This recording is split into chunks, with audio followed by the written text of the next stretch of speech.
You're listening to the AfterBuzz TV Network, now the largest new media platform on the web, and your #1 source for after-show entertainment. Very good, Gene. Johnson.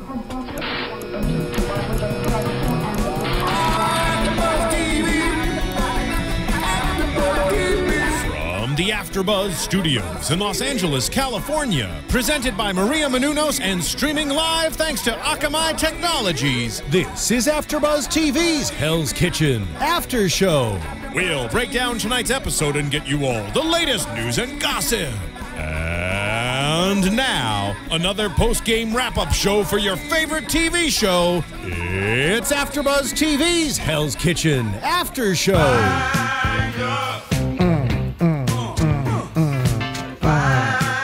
Oh, yeah. Oh, yeah. You know that sound? Yes.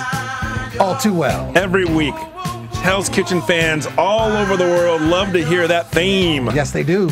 My name's Leo Quinones. Welcome to the Hell's Kitchen After Show. It is season 12. It is 17 chefs competing and talking about the 17 chefs with their lives on the line is my man, Lem Gonsalves. How are you? I'm so great, man. I'm so happy. I had some carne asada tacos, and it was awesome. You know, not just carne asada tacos. Yes.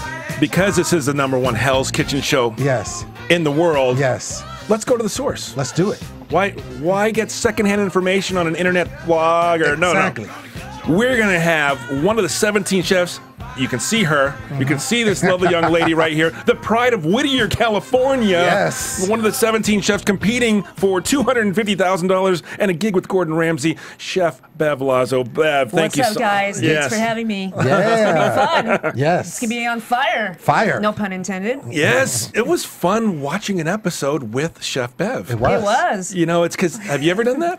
I have watched the episode with guests, and it is equally as fun. But I think Bev has been the best watcher of guests ever. Well, And, thank you. Yeah, no one's ever fed us, Lem. That has never happened. That's why I said she is the best. You know, she started her appearance here on our Hell's Kitchen After Show last night with the marination of that pork. Right. Wow. How about It's that all taco? about the love. Yes. It's about the love. I thought of you guys, and I said I gotta marinate this meat really tender and juicy for these guys. So I put down 3. How about you? I put down 3 as well after I had had dinner right before coming here. But it was all good. Producer Steve, you want to fess up to how many you had? still going at it. Well, we're going to talk more about that. So we know that Hell's Kitchen seasons 13 and 14 have already been filmed. We already know that. The world knows that. So how long ago was this time in your life when you were filming Hell's Kitchen season 12, the episode we just saw? About a year and a half. I'm trying to remember. It's been so long. So about a year. Over Lem, a can year. you keep a secret for a year and a half? That would be very, very difficult. Yeah, it's Very, really very hard, difficult. but you get used to it after a while. It's part of your life. It's part of our life. Yeah. Yeah. So do they at Fox or Hell's Kitchen they tell you what to say, what not to say when you do press or you're doing Yes. interviews? Yes. Really? What do they tell you not to Yes. answer? Don't give it away. Yes. Basically. No. Yes. Yes. No. That's it. What was great about the previous episodes is, well, there are some winners and there are some losers. The Right. guys went to San Francisco. What's it like when you lose, Bev? Tell me about a Hell's Kitchen punishment. You know what? When they went to San Francisco, we were lucky enough to ride on a school bus that had no air conditioning, dressed up in gardening clothes. I had a big hat. Yeah, the hat was huge. I mean, I felt it was like a China hat. Right. And we were wearing boots. Oh, the carrot farm. The carrot farm. Yeah. Yeah. Right? So I'm sure for you listening right now, we were all on our fours, picking up carrots, really digging in there for our service the next day. So that's a punishment. While the guys were having a great time in San Francisco eating with Chef Ramsay, yeah, we were really jealous about that. I think, based on what you were saying, we're going to get into it, but in the episode, you guys actually won this time. So Yes. would you say that the punishment that happened as far as them picking up the pennies in this episode was worse or not as harsh as the one that you had picking up carrots? No, I think I'd rather pick carrots. Really? Because there was, what, over 200 300,000 It was pennies. 300,000 pennies. Yeah. Well, not only that, it looked like they were having to roll them. You have Right. to roll them On top. individually. You didn't have a machine. Yeah. And they were doing it by hand. And to sit there with them, Yeah. with the guys, Mm-hmm. and do that, I think that's more punishment. And the three of us were like lawless. We would put 48, Right. Right. 49. Putting Never them in our pockets. right. Throwing them under the rug. Yeah, Exactly. they don't know. I don't know about that. What about when now, was that great editing by Fox when you were in, I believe, Marina Del Rey out on the boat, and then you Yeah. saw the dolphin? So Yes. what was that day like? Take us there. Wow. For that episode, I'm trying to remember what episode it was last week, but to get on the yacht was amazing. We had a great meal on there. We had sushi, caviar, champagne, vodka. You can get a little toasty on Hell's Kitchen? Yeah. That was just a celebration for the girls. And there were a few who have never been to California or to the ocean. I was so happy for them to experience that. Especially, we were lucky to have dolphins that day. I don't know if that was set up by the producers or something, but Right. Were they an appetizer, the main? or- yes, it was. They were delicious. That's awful. No. Yeah, let's go back there. We don't want PETA calling us. Exactly. Anyway, no, that whole day was just amazing. Just to be out there, get the fresh air, and again, for the guys, I'm sorry. Did you notice, Lem, during us watching Hell's Kitchen with Chef Bev, who's with us in studio, that she made that little remark about Jean-Philippe? Yeah. Yes, I do remember. I made a lot of remarks about these guys. Yeah, that was at the mansion. Well, you'd made a couple of remarks, Yeah. but about the looks of the men that were helping you out. The butler, you said, Yeah, he was was cute. pretty cute. And you said Jean-Philippe. My question is, would you say the other women kind of had an agreement to your sentiment about Jean-Philippe? I don't know, because I was always focused on his legs. If you notice, he had his shorts on and his cute little shoes, so I don't care what they were thinking, but he's really cute. And the butler, you Yeah. don't see much of that yeah, anymore, yeah. you know. You're a leg and thigh girl, Bev? Yeah. Yeah. Never heard that What the before. hell? I've never heard that. You were staring at his legs, you said. I was like, Legs. All right. Well, I'm short. What else? Right. What are you also going to see? Yeah, just knees I and legs. can't say anything else right now, but Right. yeah. What about in this episode, 16 Wellingtons on the blue side? Wow. What's it like when you see all that food just get ruined? What goes through your mind? You know what? It's a lot of pressure being there, because we want to perfect everything to go out to the customers, and especially for Chef Ramsay. So we try not to waste, because I know he hates waste, you know, and it showed in the pennies how much we've lost Exactly. throughout the first 3 services. Right. But It caught you by surprise, the penny fall? yeah, when he opened that one, we're like, oh, okay, you know, it's not much cost. And then Right. next thing, Everything comes down. you know, pennies from heaven starts, you know, falling down. But for a lot of Wellington, that's very expensive. I mean, just the cut itself, it's filet mignon in there, you know. It's scary. Yeah. It's just For so me, sad. it's like, you know, okay, we'll just recook it. If that was in my house, Right. we're going to save it Redo it. somehow, you know. Well, let's get into the challenge, because the challenge in this past episode Right. was something that is such a dish that you relish. You know, lobster ravioli. Yes, it's You know, delicious. I was lucky enough to have some last week on here in Melrose Avenue, and I never do that. I'm like, you know what, I'm splurging. Right. So take us to the challenge and take us, because you guys were down, ladies were down 6-0. Right. Red team was getting absolutely smoked. Right. Take us back to that moment. Well, that moment when they were first, they were ahead of us. So that was like, oh my God, hurry up, girls, hurry up. And then I was working with Rochelle on this one. So we were just pushing it. We worked as a team. We decided who's going to do what. And one's going to stay doing sauce. And I did the sauce and I did the filling so Rochelle could bust out that pasta and make the raviolis. So working as a team is the key component for any challenge that we've done. So we were in sync. In this episode, we were in sync, and we were able to rock it out as a team. So I'm just very proud of my team. I noticed in as far as when the challenge, you were down 6-0, and of course there's editing that happens, but it appeared that your partner Rochelle brought up the first one Yes. that scored the point. Was that correct? Yes. And your face is priceless, and you were kind of Because committed to I'm that. like, I just want to make sure he I liked love it. that. I mean, that face was just like, you did like puppy dog eyes, kind of like, please please let it be right. Like, it was great. Well, watching the season right now, I have a lot of that going on because I'm like, please, please, God, let him like it. So it's like, it's just one of those. And a lot of people don't realize when you're in that moment, it's like you just want that win. Right. Take us behind the scenes. So you get a tutorial from Chef Ramsay about this dish. Yeah, let's break that down. That's cool. I was fortunate to be right there. I just took everything in that and it's so simple. You know, it may be a luxurious item because there's lobster, there's crab meat, there's all this other, you got chanterelles in there. To have all those components, it may seem intimidating, but to watch him do it, it was just so easy. And again, as a team, we all got that, What kept you at 6-0 from folding? What made the red team excel at that moment, at that desperation moment? Just once we saw our plates, everybody bringing plates up, and he was approving it, I think our momentum was like, come on, let's go, ladies. It's just that push that we all need. And when we heard we were tied, that's when it was like, hustle, girls, hustle.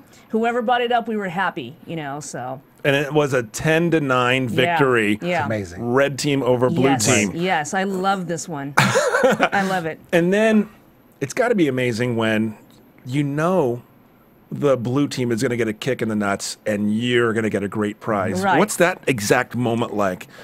We're like, we don't care. Hell, we're ready to go party. We're going to go have champagne and caviar. We didn't care what they were going through. The classic meanwhile. That's what they call it back on the show. The classic meanwhile. You guys are, poolside, and then the guys are just picking up pennies and yelling at each other. Right. It was an amazing, amazing day. I mean, the rewards for this season, just amazing. And to be in a mansion and to take on the view and just relax, again, best experience ever. And again, sorry guys, you missed out. They were. I don't think they were cut for tea. Right. I think it's crazy though that going back to that, Leo, DeMarco, Gabriel, and Mike. They basically could have clinched the victory. Right. And there was a 3-man team. Right. And then they only put up one plate, and that one plate that they put up still was not sufficient enough. Like, I just don't understand how in Hell's Kitchen that could happen. I mean, do you think it was 3 of them, right? Do you think it was a situation that the guys were just as bad, or do you think it's a situation where it was too many, chefs, like what they say in the kitchen type situation? Yeah, when there's too many hands involved, then everything gets screwed up. So you think that's what maybe hurt them in that? Yeah, in and that I regard? think again, going back to Mike and all the, I don't think he put too much effort into it that caused their team to just crash, because it's like a domino effect. If one just decides to just fall down, the rest goes with them, Wow. So again, you're cooking for Gordon Ramsay, and then he gives you a taste, right, of everything he makes. Yeah. What's that? I mean, he could be arguably the greatest chef in the world, and he's cooking for you. It's good. It's delicious, man. You're replicating. You're doing right. What has Gordon Ramsay taught you in the time that you were together on Hell's Kitchen? The ravioli, I need to start busting that out because that's still in my head. Everything, the risotto, the scallops, he's a mentor. I'm a big fan of him, even though he yelled at me many times, and that's just part of the kitchen. I respect him highly as a chef. His food's amazing. I think Lem and I, if we were getting railed on by Gordon Ramsay, I know I might bust out in tears. Right. What's it like being on the receiving end of Steve? I mean, can you ball out Chef Bev for me, please, producer Steve? Stop asking me to do things for you, Leo. I'm not your father. I got nightmares there. You know what? You just take it.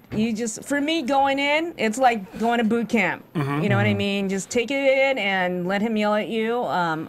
Again, I didn't let it get to me. I mean, yeah, it made me mad a few times, but it didn't break me down to cry. So, well, you were having a great time. Lem, you had a question?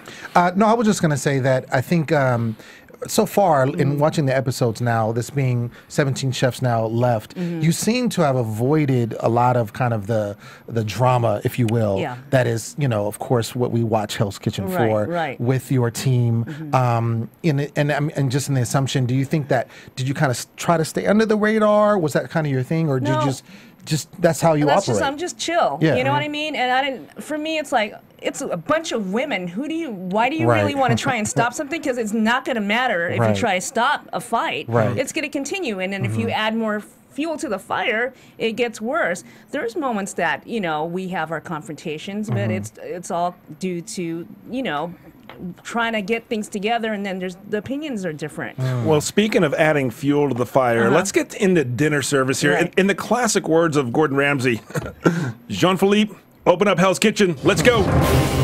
Yeah. Love it. My heart's beating fast. Steak night at Hell's Kitchen. Yes. Okay, let's get into what's going on here. Red team versus blue team. Tell me about getting ready to go head to head with the blue team. What's that like every time at Hell's Kitchen? Every time the girls get together, one thing, we were a team, and we would do an inspirational talk to each other right before service, as a team, and then we would basically work together. They'd pair us up, so in different stations. So to pump up, we would all day long. It's like, okay, guys, we got this. No matter where he puts us, we have to rock this out. So it's just that confidence, and also that pep talk to each other helped a lot. Well, it seems like Joy, who had a good service in this episode. Yeah. You two were bumping elbows a little bit about the oil, and there was a little bit of a skirmish there. Take us there. I love Joy. And Joy is very passionate, and again, being in a station with someone who's really passionate, and you're trying to get and help out, it gets in the way sometimes. But I may have put too much oil, but everybody can do that, and it's not like we're gonna die. It happened. I'm sorry. A lot of people don't realize how hot the temperature. It's very hot. The cooking surface is like a volcano, is it not? Right. Because it's not an open flame. It's really, really hot, and I think they showed one scene where I tried to grab something. You could tell I burned my hand. Yeah, I saw that. It's like you made that face again. Yeah, it's like Your hand moved really fast. Yeah. But it's really, really hot, and the pans are constantly there. It smokes right away when you put oil. So it depends on what dish you're making. You just throw out oil, no big deal. Well, what they do for TV is the classic Gordon Lem. Right. So we're watching, and he tastes, and they go, all of you, or else he'll get one or two chefs, and you don't know if he's going to put your head in the guillotine or say that's delicious. What's it like walking the plank and waiting for Gordon Ramsay? It's very, very scary, because you are walking the plank because you're trying to bring him this dish, and you want to make sure it's perfected, to his liking. So it's you do have that pirate behind you with that sharp sword. You're walking the plank, literally. So when he does love it, that's just like, whew, another day saved, and I don't jump in the water today, I've been a fan of the show, I mean, since its inception, since it started. And so I see a lot of times, and I've talked to Leo about this when we watch it together, that there's a lot of things that I think he does, he does all the time. There's somebody that's going to mess up, so he's going to call somebody out. Something's going to be cold. Something's going to be done wrong. When you know that yours is done right, and you get that sense of satisfaction, what does that feel like? Like when he's like, great job, and you have that hesitation. And my question really is that hesitation, is that editing, or is there like he's like hesitating and kind of you're like waiting on what he's going to say? Yeah, we're all waiting. We go and make sure so we don't get thrown out, or, the dish thrown at us. Right. So it's that anticipation, and again, it brings back memories also sometimes, but... Oh, your flashbacks? Yeah. When you walk into Hell's Kitchen, are you... how long? I think Chef James was on last week. He said it lasts about a month to do the season. So you're expected to learn these dishes, like, it seems like almost overnight. So how did you even prepare as a team, as a person, as a contestant? Just work together, and we were given, certain recipes, so we're practicing in our heads every night. Never before? No. I mean, Mm-hmm. I think before I went on the show, I was watching his videos, literally, like Melanie was, Oh, really? She had mentioned that, just making sure, okay, I got to make sure the sear is right on this, how to do the scallops, and the risotto. I was practicing that at home before I even got into the show. But then when you're there, it's like, whoop. You're like, it's like, I don't remember, if you remember the Brady Bunch where Cindy was in front of the camera, and then, she was ready for the quiz, and then the red light goes on, and that was like, when you're in that station, the red light goes on, you're like, okay, we want to perfect it. It's tough. A lot of people don't realize it's really, really tough. What about the 75 cameras that are constantly on 24/7? You get used to it. You get used to it. You don't realize after a while. What's it like in the dorms? What's the give and take? It's a big slumber party, man. I'm gonna tell you now. No, what happens? Give us a little girl talk from Hell's Kitchen dorms, Red Team. It's like after a dinner shift, we all hang out. We're either downstairs hanging out, we're making dinner, we're getting something to eat, having hanging out, or trying to hide from each other, or just take a break. So. It's just like a day at work, You're coming home, and then either you want to hang out and talk about your day, or you just don't want to do that. But it's basically coming home to work and making dinner and just chilling. Just chilling. Just chilling. So we were talking about dinner service, and I mean, you guys just crushed it. You demolished it. Thank God. You did a great job. This was actually, I believe, the first time anyone had won in the season so far. Right. Because there was always losers every time. So you guys won. Gordon Ramsay says, "Okay, I want you guys to go and help the men." Right. Now fun. I'm thinking about myself as a cook or a chef and a guy. And a guy. Thank you. And then I have these, barrage of women chefs that I'm competing against, and I have a little bit of an ego, and so I'm asking. They now have to help me, and I know there was a lot of confrontation going on. Right. I don't know if anything with who you were helping with, but can you just kind of take us back into how that was? Yeah, well, after we had finished our side, he wanted all of us to go there, and the men were not having it because we are stepping into their domain. Right. It's just their territory. But what chef says, we do. And he put us in certain stations. And for the meat station, that was the toughest one because how come? Because Jason and Sandra were just at it. Two loud people. Yeah, and that wasn't good for the for the customers out there. And that confrontation was just intense. Just being there. Do you remember what he called her? You can't say it here, but yeah, totally. It wasn't the C word, was it? You know what? It could have been. She said it could have been. It could have been. I mean, that guy. Jason has a very strong voice, so he's a lion. He did the roar on that episode. Right. Yeah, it shook the whole place. Yeah, to have him yell at you like that, anything could have came out of that mouth, So you jumped on what station to save the men? I was in the back doing desserts.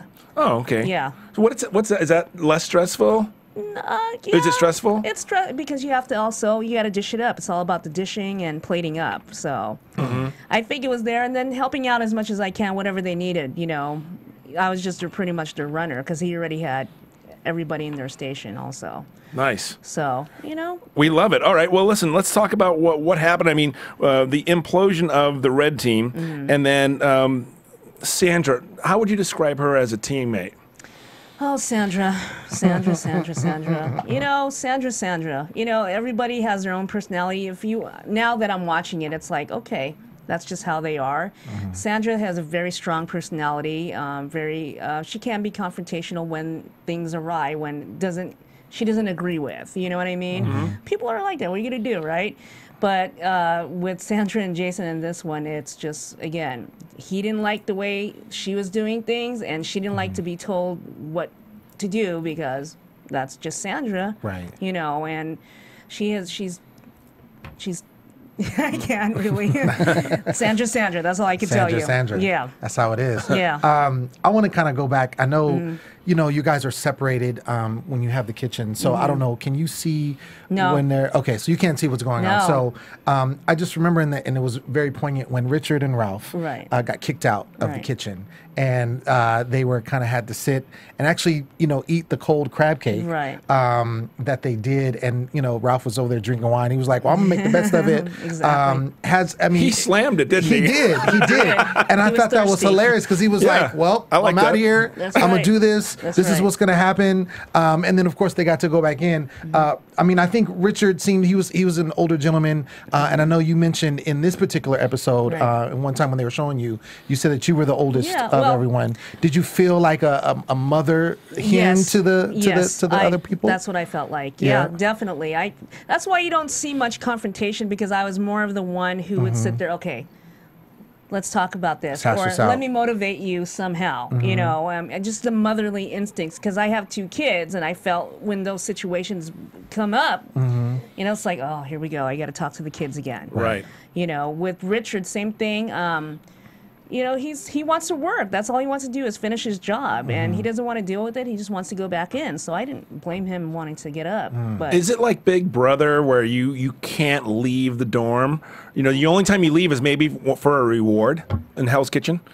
Is that what it is? Yes. Wow. Yeah. So you're constantly 24/7 in each other's faces. Did you see Melanie Finch, who's scheduled to be on next week? Yay, Mel. I mean, you're getting dressed and stuff. You don't feel weird about them filming you getting ready for bed? Again, you just get used to it. We're one big happy family up there. That's one big, really happy family. It's a very, very happy family. Any shenanigans going on? Because I remember Beth wanted to get near Richard in 2 episodes ago, and she wanted to make him an omelet and get real cozy. Yeah, I don't remember that. I think I was hiding from that moment, but thank God I wasn't there. Poor Rich. Showmance is what we're getting at. Yeah. Can we expect one? Can you say vaguely? Can we expect one? I don't think so. Okay. Everyone's there to cook?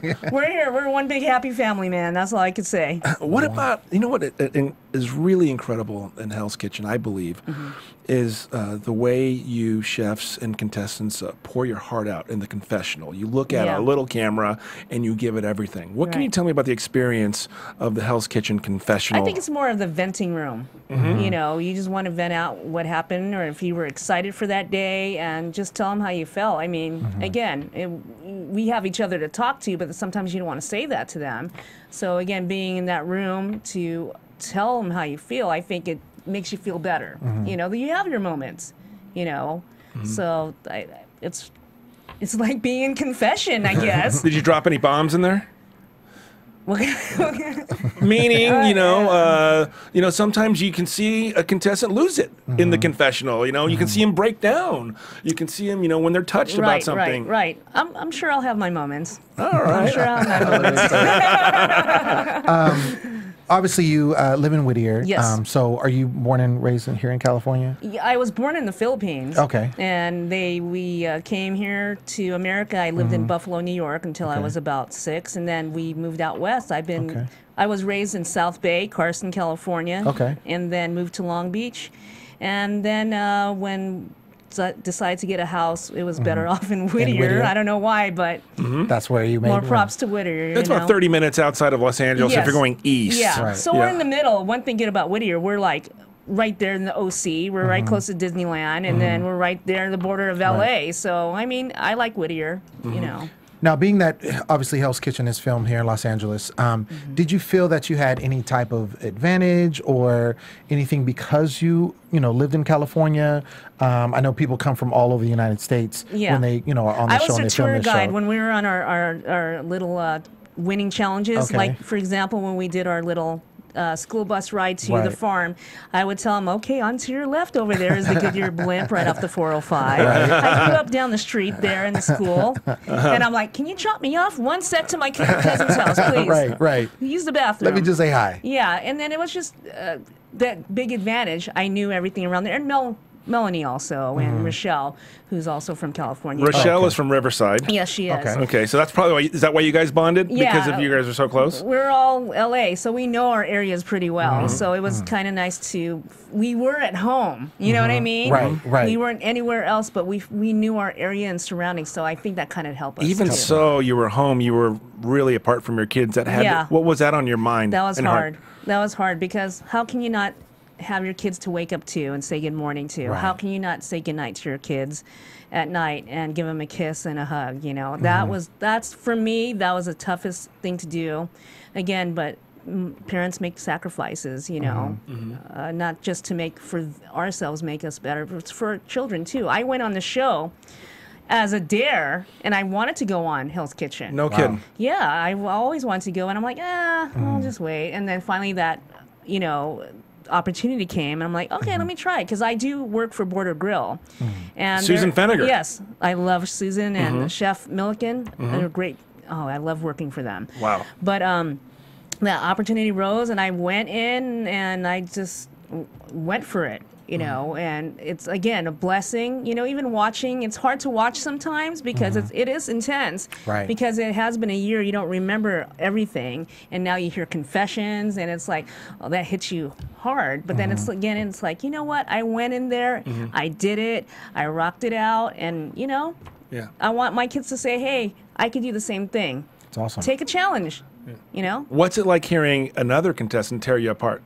It's like, and now I want to say, what did you say? That's right, because you don't know what they say until you watch it. You're like, oh, really now, huh? That's how you felt. All right now. All right, now I know how it is, all right? Hilarious. But now it's like, okay, you know what? It's the moment it was a year ago. Right. You know, I mean, we're one big happy family. It's just like brothers and sisters. Well, you know what? Even brothers and sisters, somebody has to go. So, Right. you know what? Unfortunately. I think it's time that we get into the Meathook ceremony. Yes. Let's see Yes. who's going to get their face burned off. Yes. Oh, I hate that sound. I feel the meat hook right now. Oh, no. We hope not. No, Right. So you have to go by that. You know what is always funny? The boiling pasta water you guys have to walk by for Yeah. that ceremony. Right. Line them up. Line them up. It's like it's perfectly boiling, you know. Okay, so you're safe. Yes, You're thank on this side of Hell's Kitchen, Yeah. and you guys are sitting down. First of all, take us to that ceremony and what it's like to be untouchable for a night. Wow. You know what? When you're sitting and just watching the guys being, you know, in line for the elimination, it's just like a weight off your shoulders. Well, let's talk about. We had Mike Aresta up there, and we had the culinary Jesus DeMarco. love him. DeMarco up there. I bow to the culinary Jesus. You do? I love him. Oh, why? Why? He's just a sweet guy. You like it, Yeah, really? he's cool. He's like a little brother, you know what I mean? Lem and I are picking up on something here. Oh, I like what? I mean, is it obvious, Lem? Is it obvious I think it might be a little obvious. What? that the culinary Jesus has bestowed a power over you? Yes. Oh, he has blessed me. So you're safe again. Let's go back to Yeah, that second. just sitting there and just being safe for a change, you know, and it's just the greatest feeling ever. And then you it's so intense just watching those watching poor them guys. squirm. They're all sweating up there. You know, it's one of those moments we just sit back, like Joy says, legs crossed and arms back and just chill. Chill. You know. I just want to talk about with you, Leo, regarding the people that were picked. So you got Mike and of course, Culinary Jesus, aka DeMarco. Did you agree with those choices? I think so. I think so. I think so. I absolutely did. Did you? I definitely agree with Mike. I think DeMarco, I was kind of on the fence with him just because I thought Richard did a not so great job either. Yeah. So I think he could have been up for it. I do think that Mike and DeMarco were good choices. Yes. So it could have gone either way. But I think that Mike just didn't care. Like he wasn't even in the deliberation when they were talking. He was using the bathroom or something Yeah. like that. Yeah. So it was almost like he had, in my opinion, he had checked out long before he was even voted on. Yeah, I mean, his apathy was striking, you know, and it just seems like he didn't want to be there. Let's go back 1 week. What was Simone Hammond like? Simone. Because Lem said in the first Hell's Kitchen after show, he says she's going to corner the market on crazy, and that he saw it and he nailed it. And what was it like? It was just again. So it was a surprise just to see that part of Simone just come out, you know, because we were like, what's going on? You know, suddenly it just changed, you know, because Simone came in perky. You watched the first episode, hey, you know. She did. Always happy. She had her little looks. And then when the looks started coming, it was like, uh-oh, here was we like- go. Yeah. Yeah. Yeah, weird. So we were like, don't look, don't look, don't look. It's the hex. Don't look, don't look. Right. Well, during the Meathook ceremony, just before that, the guys, or if the red team has to put somebody up, you know, it turns into you're eating each other's flesh, and that's what the Right. blue team's doing. What's the red team doing at that moment? When you have won, you've kicked ass, you've helped them on their service. What do you do when they're deliberating? We're just watching to see who's going to go home. No, you're in the dorms, though. You're in the dorms. Oh, the yeah, deliberation. right before the deliberation ceremony, the Meathook. We're just hanging out, you know, again, while we're deliberating, we're talking about how well we did, or we're talking about, well, who's going to go home from that team. Oh, so you're kind of putting your bets in. Yeah. So let's have your opinion. Because we had DeMarco and we had Mike Right. Aresa. Is that what you were also thinking? But you don't. But your only perspective was from after you went over to their side and helped Right, them. exactly. Okay. Mike, you know, I mean, just hearing the guys talk about, well, he wasn't a team player, I think that was the perfect pick right there. How about a signature dish of store-bought pasta? Yeah, that was right. really bad. That was really bad to bring Chef Ramsay a box of tortellini out there, and I think it was still crunchy. at that point. Oh my God. so So sad. yeah, that's just So like, sad. you know, you just got to know what you're doing when you get up there. But for Mike to do that, And this is the same guy that had the Hell's Kitchen tattoo Yeah. on his back. we were so excited when we saw that. We're like, really? I'm like, You know what? We need to reach out to Mike Arrested and maybe Yes. we'll get a tattoo Yeah. removal sponsor. maybe You know, I mean, something like that. you know, it just says defeat. You know, in bold letters. Like, it's sad. yeah. What was it on his back? It was the was really pitchfork big. with Yeah. It was HK12 Yeah. on there. Yeah. You Yeah. know, I'm a loser. Oh, He's pretty big. Mike, if you're watching, that was Lem. Lem said it. right. No. Blame Well, me. he was in the military, so he's a big guy. Yeah. All right, so we get down to it, and when you hear these chefs pleading their case, red team, blue team, what's that like? It's tough because again, we're like, you know, a lot of people don't assume, but we are a big family, and then you'd hate to see someone go, or sometimes you're like, okay, yeah, you know. But you know, to see DeMarco there it's always tough to see the ones that you feel that can keep going, That you know, deserve to still be in- stay, I yeah, gotcha. to be up there. So that's pretty tough because again, you want to support everybody.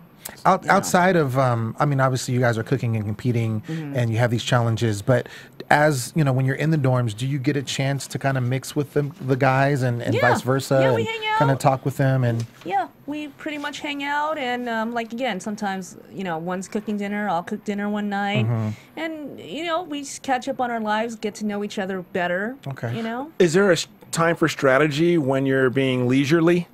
Yes, there's always times. So There's every minute is a strategy. the season's behind you. You lived it. We're watching it now. Right. What are the strategies that you're trying to come up with, even in a leisurely manner? For me, Yeah, always. Yeah. again, it's just do the best I can, work hard, and you know, work as a team player. You know, that's just how I've grown up to be, and that's my mentality at work. Is you know, keep on it, be consistent, and work as a team. How about those early morning wake up calls? Chef Those are the best. I'm gonna tell you now. It's like, from being a fan of the show, it's like, okay, should I get ready? Should I get ripped? Should I get ripped tonight? Yeah. Right. So it's like the episode with the motorcycles waking us up. Yeah. Luckily, I was ready for that one. You You know, were. because you know. I had my beanie, as you noticed in that episode. I had a beanie on. I'm like, I'm gonna have a beanie next to me because I know my hair is gonna be tore up. You know, getting up. Smart. Have my eyeliner on before I go to bed. Oh, really? You know? And then, because I knew something was going to come up. I felt it. And then, finally, you're deep asleep, and then here comes the motorcycles. They were literally on our beds, just waking us up. Wow. Lem and I were convinced that the red team and the blue team were going to have to slaughter every one of those little piglets, didn't we Yes. not? Weren't we freaked out? We were a Yeah. little Did say freaked. Were that. you freaked out? No, I was excited. Hey, I'm Filipino. I can make lechon, which is a roasted pig, or some adobo out of that, you know? Ah, But you can look them in the eye and say, this is your Hey, last man, moment, if I have to do it, I got to do it. gotta do what you gotta do. You got to do what you got to do. and you'll put them down? You have to, It's- humanely, yeah. of course, Right, but you can right. do that. A lot of people, Yeah. a lot of chefs don't have a stomach for that. You've seen that, right? Right. You know, with the challenges. Yeah. Got to do it. I You know- mean, if it's part of the challenge, you got to fess up and hold on to that stomach and do it, man. If you can slice and dice a pig, Bev, is Mm-hmm. there anything that makes you squeamish that you have to put down? No. Wow. You know, Hey, I'm from Carson, man. Just kidding. From Long Bev is in the Beach. house. Boom. I know Long Beach. exactly. It may not seem like that on the show, you know. I like again, it's like I'm doing what I'm doing, just being myself. Right. But at the same time, hey, when the time is right, if Right. I need to, yes, I will need to. And How- I will. Put it down. How has Hell's Kitchen made you a better chef? I think it made me a better chef in many ways, is to be more confident in myself, even though you're thinking like, am I going to do something wrong today? I want to make sure everything's perfect. Perfection is still, your standards become higher. It does when it comes to food and how you plate it and how you're going to serve it. And that's a great thing to learn. It's like, you don't want to just throw anything on a plate for anybody. Right. It could be simple, like I made those tacos today, but with the ingredients itself, Layer upon layer it's all and the layer of flavors. love. It's all the love that's in there. Depth of flavor. But again, I take back still, I was myself. and it brought me back. I became stronger as a person, you know, and the experience is just like I take it on to work now. Just trying to be best as I can and work harder, and also my bosses love me, so I think that's a good sign, right? That's awesome. We love you. We do love you. Oh, thank you for having me. I think we should get back to finally decide who was eliminated. So, Did you have any doubt that it was going to be Mike Aresta? No, I didn't have any doubt. Because you could, like you said, he was just done. Yeah. You know, even the guys were saying that when he was in the bathroom, he was like, whatever. Yeah. He walked out saying, whatever. oh, you know? he said that. I think he said it. He Really? made it sound like that. How about when Simone said, "I'm ready to go, chef"? You weren't expecting that. No, we weren't. We were thinking it was one of the three who were up there. I don't remember who was up there with her. I think it was DeMarco, her, and some other Maybe, person. yeah. It was Culinary Jesus, and then Yeah, I don't it remember was- the third chef. And she just blurted that out. How did that catch you off guard? We were like, whoa. yeah, it was But then at Simone. the It same was time- Simone, Rochelle, and Sandra. Okay. Were up there. Yeah, we were like, okay. But in a way, you could tell when someone's not having it anymore and they just give up, it's like you kind of sense that. Checked out. Like, okay, well, she wanted it. So. And it seems like, too, because, I mean, obviously you all are passionate for the most part of what you do. That's why you're Right. on the show. Exactly. But it's like you do have to have a kind of mental stamina to really Right. be there. Right. And no matter what, if you check out, that's it. That's I mean, it. if you have to, you don't have the heart, it's not going to work. Right. You need the, again, I'm going to say passion in the heart. And again, for every chef, that's what they do. Right. You could taste it in the food. You know what I mean? And then just to be constantly on there to make sure you do it right. And then you get to that point sometimes. And just like in life in general, sometimes you get burned out. Right. You're like, you do check out. you know? Exactly. What do you think? You'd like to come back on the Hell's Kitchen after show with us? Yes, I would love to. Really? Yeah. I mean, you are. I'm down anytime, man. What a great guest. I mean, what a. Awesome. I mean, who And- cooks for us? Nobody. I'll cook for you. Yeah. I'll bring a pig and slaughter it in front of you. How's that? Just. You like to challenge me. You know what? It'll be a first. It will. It You will know- be a first. you know- Stephen, would that be a first? What we'll do is we'll. Steven checked out. What happened? We'll put a drop cloth here like a Yeah. gangster, you know? Right, right. And say Do Porky. it right here, yeah. And have the music playing, and it's just like Slaughterville. Yeah. That would be crazy. So tell us about you. How can we find you? Because now your following is really global. Isn't it crazy? People are recognizing you now, and all. It's beautiful. Yeah, it's a fun experience for now. I mean, I'm working for Border Grill. I work in the truck, catering, and the restaurant division, so I'm everywhere. I get to do private events with Chef Vinegar and Milliken. nice. It's just an honor to do stuff like that and meet so many people. So that's the part of the job I love. I do private catering, you know, sometimes when I can. Don't be surprised. I am PTA president for my son's school. Nice. Yeah, it's a scary thing. But Well, anyway. give us a website. Yeah, www.chefbevlazo.com, and I host a show at rantradionetwork.com called Culinary Trends. So if you like food, booze, and booze, Oh, wow. that's the show to watch. But listen to the title. It's very clever. You did it really fast. It's Culinary It's Trends. Culinary Trends. Yeah. So it's Culinary Trends. You can tell your passion. It Yeah. comes through, and you know. Yeah.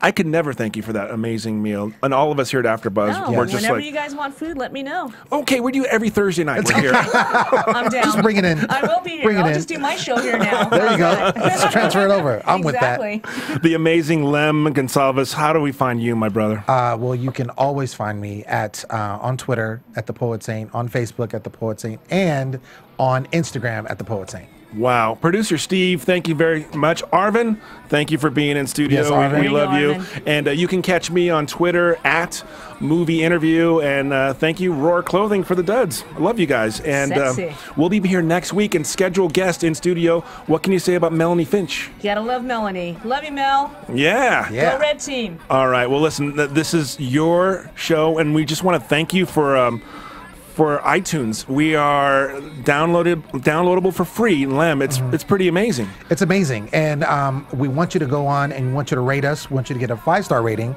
We have over 70 podcasts here at AfterBuzz TV. Yeah.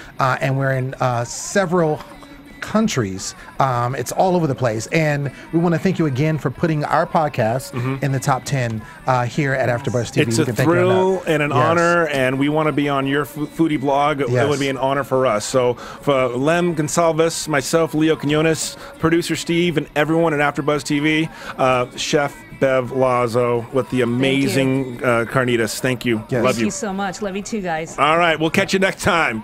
From executive producers Maria Menounos, Kevin Undergaro, Phil Svitek, and the entire AfterBuzz TV staff, we would like to thank you for listening to the AfterBuzz TV network.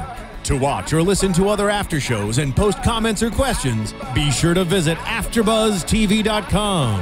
I'm Sir Richard Wentworth, and this has been a presentation of AfterBuzz TV. Buzz you later. The views expressed herein are those of the hosts only and do not necessarily reflect the views of AfterBuzz TV or its owners or principals. Thank you for watching AfterBuzz TV on YouTube. For more of your favorite after shows and interviews, subscribe to our channel here, and be sure to share your opinion on the episode in the comment section below here. We'd love to see what you guys are buzzing about. Thanks again. Buzz you later.